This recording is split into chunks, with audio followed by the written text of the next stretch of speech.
और मुझे उस 2500 से मेरे पास दो रास्ते थे, उस 2500 को खा पी के खत्म कर देना या उस 2500 से 1 लाख रुपए बनाना। मैंने दूसरा रास्ता चूज करा।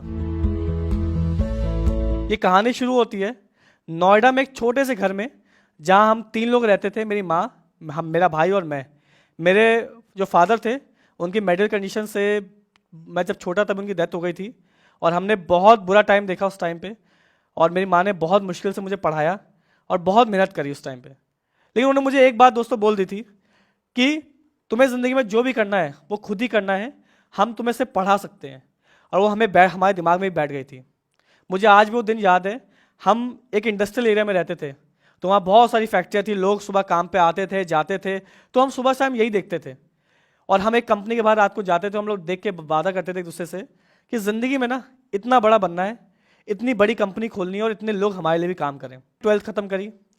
12th खत्म करने के बाद जब वो 5-6 महीने का पीरियड होता है जब आपको कॉलेज नहीं मिलता, तो उस टाइम पे हमारा पहला स्टार्टअप स्टार्ट हुआ।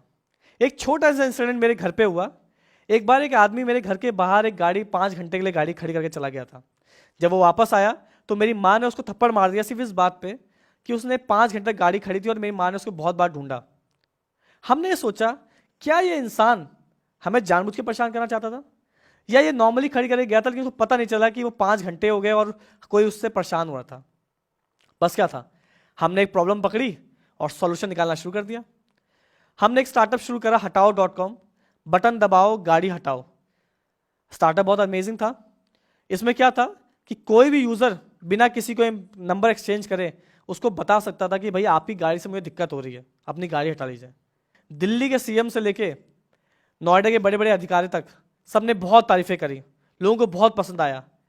लेकिन कहते हैं ना कि तारीफ़ों से पैसे नहीं आते, वही मेरे साथ हुआ। तारीफ़ें बहुत मिली लेकिन पैसा नहीं था। पैसे के लिए कभी घर से निकालने पड़ते थे, कभी माँ की जेब से निकालने पड़ते थे, कभी दोस्तों से मांगना पड़ता था और उसको धीरे धीरे फंड करते थे। लेकिन कहीं ना कहीं सक्सेस नहीं मिल रहा था क्योंकि बेचना नहीं आता था।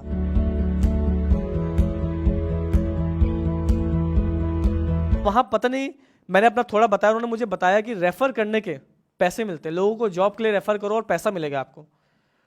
मेरे लिए चीज़ बहुत नई थी। मुझे लगा ये कैसे हो सकता है, लोग पैसे लेते हैं जॉब के लिए, आप कंपनी कैसे पैसे दे सकती है जॉब के लिए।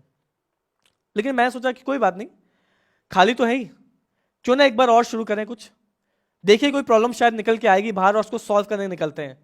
और उसी दिन मैंने शुरू करा।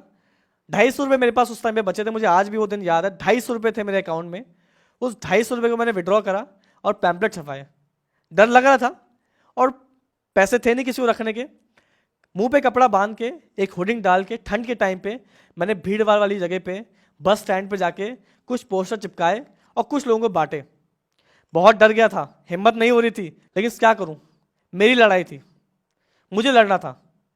और एक आंख थी अंदर कि नहीं यार, कैसे भी पूरा करना है इसको। एक दिन मुझे फ़ोन आया उसी कंपनी से और मुझे पता चला कि एक लड़के की जॉब लग गई है और मुझे 2500 रुपये मिलने वाले हैं। मैं खुशी से पागल हो गया। वो 2500 रुपये मेरे 1 लाख रुपए थे उस टाइम पे। 1 लाख। मैं सोच नहीं पाता कि ज़िंदगी में जो मैं इतने फेलियर्स देखने के बाद मेरे पास पैसे आ रहे थे। मैंने वो पैसे लिए और मुझे उस 2500 से मेरे पास दो रास्ते थे, उस 2500 को खा पी के ख़त्म कर देना या उस 2500 से 1 लाख रुपए बनाना। मैंने दूसरा रास्ता चूज करा।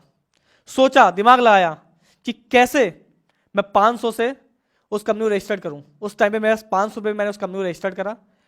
अब ये कथा काम क्या करेंगे, कंपनी तो बना ली लेकिन करेंगे क्या।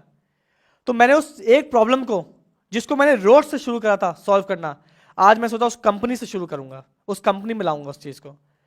मैंने एक ऐसी कंपनी शुरू करी jobkhapri.com। खबरी, मैं एक खबरी बना, जॉब खबरी, जॉब बताना है खबरी बना, जो लोगों को जॉब तो बताएगा लेकिन कोई पैसा नहीं लेगा उसका। ये जो भी हुआ ये ऐसा ही था कि स्टार्ट करते ही हम पहुंच गए। बहुत फेलियर्स आए बीच में, बहुत ऐसी सिचुएशन आई, बहुत कुछ ऐसा आया जब हम फिर टूट गए। बार बार टूटते गए लेकिन हिम्मत बढ़ती चली गई, बढ़ाते चले गए, खुद को जोश दिलाते चले गए कि नहीं, सोचा है, आग है, लड़ाई है खुद की, पूरी करनी है, आगे बढ़ना है जिंदगी में। सबकी तरह नहीं वो फॉलो नहीं करना जो सब करते हैं, अपना रास्ता खुद बनाना है।